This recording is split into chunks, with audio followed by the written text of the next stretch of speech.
ಆತ್ಮೀಯ ವೀಕ್ಷಕರಿಗೆಲ್ಲ ಯೂಟ್ಯೂಬ್ ಚಾನೆಲ್ಗೆ ಸ್ವಾಗತ. ನೀವು ದೇವಸ್ಥಾನಕ್ಕೆ ಹೋದಾಗಲೆಲ್ಲ ಮುಖ್ಯ ದ್ವಾರದಲ್ಲಿ ಗಂಟೆ ಇರುವುದನ್ನು ನೀವು ನೋಡಿರಬಹುದು. ಜನರು ಪೂಜೆಗೆಂದು ದೇವಸ್ಥಾನಕ್ಕೆ ಹೋದಾಗಲೆಲ್ಲ ಆ ಗಂಟೆಯನ್ನು ಖಂಡಿತ ಬಾರಿಸುತ್ತಾರೆ. ದೇವಸ್ಥಾನದಿಂದ ಹೊರಡುವಾಗ ಕಡ್ಡಾಯವಾಗಿ ಗಂಟೆ ಬಾರಿಸಬೇಕು ಎಂಬ ಪ್ರತೀತಿಯೂ ಇದೆ. ಅಂತಹ ಪರಿಸ್ಥಿತಿಯಲ್ಲಿ ನಾವು ಅದರ ಬಗ್ಗೆ ತಿಳಿದುಕೊಳ್ಳುವುದು ಮುಖ್ಯ. ಈ ವಿಡಿಯೋದಲ್ಲಿ ದೇವಾಲಯದಿಂದ ಹೊರಬರುವಾಗ ಗಂಟೆ ಏಕೆ ಬಾರಿಸಬೇಕು ಎಂದು ತಿಳಿದುಕೊಳ್ಳೋಣ. ದೇವಾಲಯದ ಗಂಟೆಯನ್ನು ಬಾರಿಸುವುದು ದೇವರ ಪ್ರವೇಶಕ್ಕೆ ಅನುಮತಿಯ ಸಂಕೇತವಾಗಿದೆ. ಇದರೊಂದಿಗೆ ಮನಸ್ಸು ಮತ್ತು ಮೆದುಳಿನ ಎಲ್ಲ ಚಕ್ರಗಳನ್ನು ಸಕ್ರಿಯಗೊಳಿಸಿಕೊಳ್ಳಬಹುದು. ಅದೇ ರೀತಿ ಎಲ್ಲ ದೇವರುಗಳು ತಮ್ಮ ಕಡೆಗೆ ಆಕರ್ಷಿತರಾಗಬೇಕು ಎಂಬುದನ್ನು ಕೂಡ ಸೂಚಿಸುತ್ತದೆ. ದೇವಾಲಯದ ಗಂಟೆಯನ್ನು ಬಾರಿಸಿದರೆ ಅದು ನಮ್ಮ ಸುತ್ತ ಇರುವ ನಕಾರಾತ್ಮಕ ಶಕ್ತಿಯನ್ನು ತೆಗೆದುಹಾಕುತ್ತದೆ ಮತ್ತು ನಮ್ಮ ಸುತ್ತ ಸಕಾರಾತ್ಮಕ ಅಥವಾ ಧನಾತ್ಮಕ ಶಕ್ತಿಯು ಸಾಕಾರಗೊಳ್ಳುವಂತೆ ಮಾಡುತ್ತದೆ ಎನ್ನುವ ನಂಬಿಕೆಯಿದೆ. ದೇವಾಲಯದ ಗಂಟೆಯನ್ನು ಬಾರಿಸುವ ಮೂಲಕ ದೇವರನ್ನು ಜಾಗೃತಗೊಳಿಸಬಹುದು.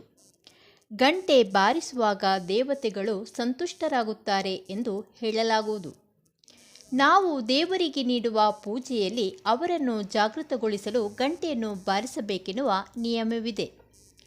ದೇವಾಲಯದ ಗಂಟೆಯನ್ನು ಬಾರಿಸಿದರೆ ಅದರಿಂದ ಹೊರಹೊಮ್ಮುವ ದೊಡ್ಡ ಶಬ್ದವೇ ದೇಹದ 7 ಚಕ್ರಗಳನ್ನು ಸಕ್ರಿಯಗೊಳಿಸುತ್ತದೆ.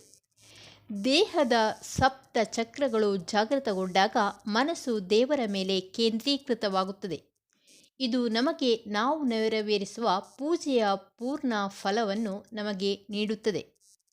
ನಾವು ದೇವಸ್ಥಾನವನ್ನು ಪ್ರವೇಶಿಸುವ ಮುನ್ನ ಗಂಟೆ ಬಾರಿಸಿದರೆ ದೇಹ ಮತ್ತು ಮನಸ್ಸು ಶುದ್ಧಿಯಾಗುತ್ತದೆ ಎನ್ನುವ ನಂಬಿಕೆಯೂ ಇದೆ. ದೇವರ ಸ್ಮರಣೆಯಲ್ಲಿ ಮನಸ್ಸು ಲೀನವಾಗಬೇಕಾದರೆ ಮನಸ್ಸು ಮತ್ತು ದೇಹ ಎರಡೂ ಶುದ್ಧವಾಗುವುದು ಬಹಳ ಮುಖ್ಯ. ನೀವು ದೇವಸ್ಥಾನದಿಂದ ಹೊರಡುವ ಮೊದಲು ಗಂಟೆ ಬಾರಿಸಿದರೆ ನಿಮ್ಮ ಸಂದೇಶವು ನೇರವಾಗಿ ದೇವರಿಗೆ ತಲುಪುತ್ತದೆ ಮತ್ತು ನಿಮ್ಮ ಎಲ್ಲ ಇಷ್ಟಾರ್ಥಗಳು ನೆರವೇರುತ್ತದೆ. ನಿಮ್ಮ ಬೇಡಿಕೆಗಳು ದೇವರಿಗೆ ತಲುಪಿಸುವ ಉದ್ದೇಶದಿಂದ ದೇವಸ್ಥಾನಕ್ಕೆ ಹೋಗುತ್ತಿದ್ದರೆ ದೇವಸ್ಥಾನದಿಂದ ಹಿಂತಿರುವಾಗ ಕಡ್ಡಾಯವಾಗಿ ದೇವಸ್ಥಾನದ ಗಂಟೆಯನ್ನು ಬಾರಿಸಿ. ಈ ವಿಡಿಯೋ ಇಷ್ಟವಾದರೆ ಲೈಕ್ ಮಾಡಿ, ಶೇರ್ ಮಾಡಿ, ಸಬ್ಸ್ಕ್ರೈಬ್ ಮಾಡಿ, ಕಮೆಂಟ್ ಹಾಕಿ ಸಪೋರ್ಟ್ ಮಾಡಿ.